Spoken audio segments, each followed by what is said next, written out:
என்னோட படிப்பு ஜேர்னி பார்த்தீங்க அப்படின்னா ஒரு போராட்டம் நிறைந்ததான் என்னோட படிப்பு ஜேர்னி. 10th முடிச்சோடனே +2 படிக்க வைக்க மாட்டேன்ட்டாங்க.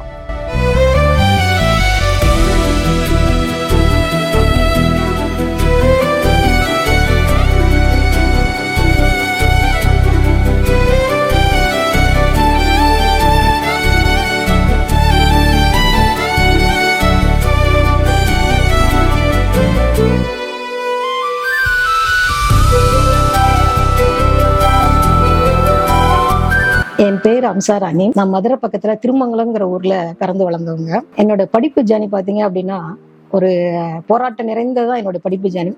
10th முடிச்சோடனே +2 படிக்க வைக்க மாட்டேன்ட்டாங்க. அப்புறம் +2 முடிச்சோடனே காலேஜ் படிக்க வைக்க மாட்டேன்னாங்க. காலேஜ் படிச்சு முடிச்சுட்டு அதுக்கப்புறம் அப்பா இல்லாதனால டெல்லிக்கு போயிட்டேன். காலேஜ் படிக்கிற ஸ்டேஜ்லேயே பார்த்தீங்க அப்படின்னா எனக்கு டைரக்ட் டாக்ஸ் மேலேயும் காஸ்டிங் மேலேயும் ரொம்ப இன்ட்ரெஸ்ட்டு. சார்ட்டர்ட் அக்கௌண்டன்ட் ஆகணும் அப்படின்னா அங்கே ப்ராக்டிக்கல் ட்ரைனிங் இதெல்லாம் எடுக்கணும் அப்படிங்கிறப்ப எங்கள் வீட்டோட சூழ்நிலை வந்து கொஞ்சம் சரியில்லாததுனால வேலைக்கு போக வேண்டிய சூழ்நிலை இருந்தது. அதுவும் அப்பா தவறிட்டதுனால அண்ணா வந்து டெல்லியில் தூர்தர்ஷனில் ஒர்க் பண்ணிக்கிட்டு இருந்தாங்க.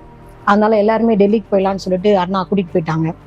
என்னோட ஜேர்னி வந்து பார்த்தீங்க அப்படின்னா டெல்லி, சென்னை, மதுரை இப்படின்னு 3 ஊருக்கு நான் மாற்றி போயிட்டே வர மாதிரி இருந்ததுனால என்னால் கண்டினியூஸாக எங்கேயும் படிக்க முடியாமல் போயிடுச்சு. ஸோ என்னோட அந்த ஜேர்னியில் எப்படியாவது மறுபடியும் இந்த படிக்கணும்னு ஆசைப்பட்டுக்கிறேங்க. ஆனால் என்னால் என்னோட சூழ்நிலையில படிக்க முடியல.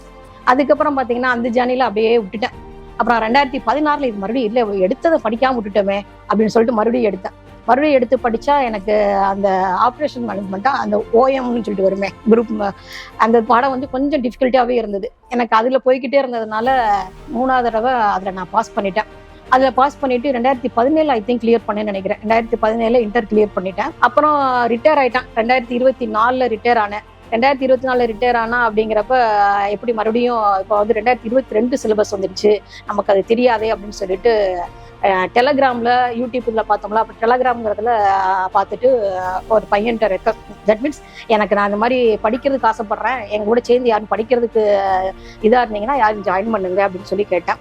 அப்போ வந்து சாய் கிருஷ்ணாங்கிற ஒரு பையன் வந்து எங்களோட சேர்ந்து படிக்கிறேன்னு சொல்லி சொன்னாப்புல.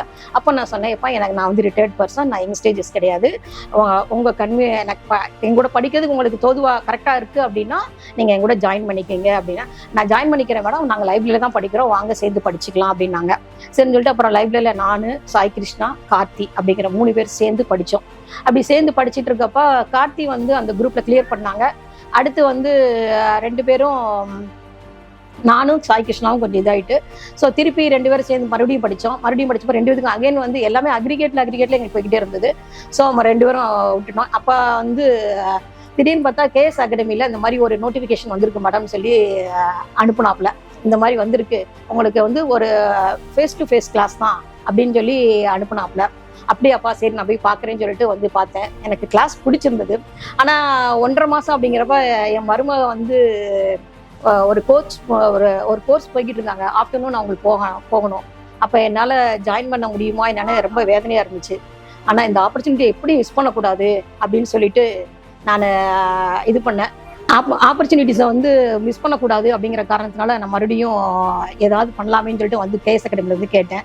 நீங்கள் வந்து படிங்கம்மா, நீங்கள் படிச்சுட்டு உங்களுக்கு வராத கிளாஸஸை நாங்கள் கண்டிப்பாக உங்களுக்கு ஷேர் பண்ணுறோம், நீங்கள் கவலைப்படாதீங்க அப்படின்னு சொன்னாங்க. சரின்னு சொல்லிட்டு உடனே அதில் வந்து ஜாயின் பண்ணப்போ தான் என்னென்ன தப்பு பண்ணுறோம் அப்படிங்கிறது நல்லா தெரிஞ்சது. ரொம்ப கிளாஸ் சூப்பராக இருந்தது. கிளாஸ் எல்லாம் சூப்பராக இருந்தது. அவங்க கிளாஸ் பார்க்குறதுக்கு ரொம்ப அட்டகாசமாக இருந்துச்சு. கிளாஸ் ரூம்ஸ் எல்லாம் பார்த்தீங்க அப்படின்னா அவ்வளோ ஃபெசிலிட்டிஸ் இருந்தது. நல்லா இருந்தது எனக்கு இது பண்ணுறதுக்கு, உட்காந்து படிக்கிறதுக்கு. அந்த ஒரு நம்ம கொடுத்துருக்க ஃபீஸுக்கு பார்த்தீங்க அப்படின்னா அவங்களுடைய அந்த ஏசி அந்த இதெல்லாம் கொடுத்து அவ்வளோ இதுக்கு அழகாக கொடுத்துருக்கதை பார்த்தாலே எனக்கு கஷ்டமாக இருந்துச்சு. ஐயோ கொஞ்சமாக ஃபீஸ் கட்டிட்டு இவ்வளோ வசதிகள் அனுபவிக்கிறோமே அப்படிங்கிற மாதிரி இருந்தது. அதே மாதிரி டீச்சிங் பண்ணவங்களும் சூப்பராக எல்லாமே சொல்லி கொடுத்தாங்க. அப்போ எனக்கு என்ன தப்பு பண்ணுறோம் அப்படிங்கிறத வந்து நான் வந்து ரியலைஸ் பண்ணேன்.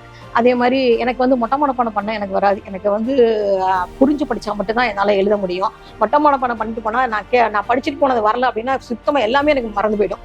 அதனால முடிஞ்ச வரைக்கும் நான் வந்து என்ன படிச்சிருக்கேன் அப்படிங்கிறத புரிஞ்சு படிக்கிறதுக்கு தான் நான் பார்ப்பேன். அதுக்கப்புறம் டெஸ்ட் பேப்பர் எழுதினப்ப எனக்கு வந்து என்னாச்சு அப்படின்னா என்ன தப்பு பண்ணுறோங்கிறத நான் ரியலைஸ் பண்ணேன். டெஸ்ட் பேப்பரில் பார்த்தப்ப காஸ்டிங்கில் பார்த்தீங்கன்னா நான் பெரும்பாலும் என்ன தப்பு பண்ணுறேன் அப்படின்னா 769ங்கிறத பார்த்தீங்கன்னா 967 போட்டு கணக்கு செஞ்சு வைக்கிறேன். அந்த ஒரு ப்ராப்ளம் வந்துகிட்டே இருந்தது. சரின்னு சொல்லிட்டு அதை மட்டும் எப்படி ரெக்டிஃபை பண்ணணுமேன்னு சொல்லிட்டு தான் இந்த வட்டம் அட்டன் பண்ணி எல்லாமே இது பண்ணேன். ஆனால் பாஸ் பண்ணிட்டது ரொம்ப சந்தோஷம். ஆனால் இதுக்கு முழுக்க முழுக்க காரணம் பார்த்தீங்க அப்படின்னா கேஎஸ் அகாடமி தான். அதனால எனக்கு ரொம்ப சந்தோஷமா இருந்தது. நல்லா புரிஞ்சு படித்தேன். அதனால என்னால் பண்ண முடிஞ்சது. இந்த வாய்ப்பை கொடுத்த கேஎஸ் அகாடமிக்கு மிக்க நன்றி.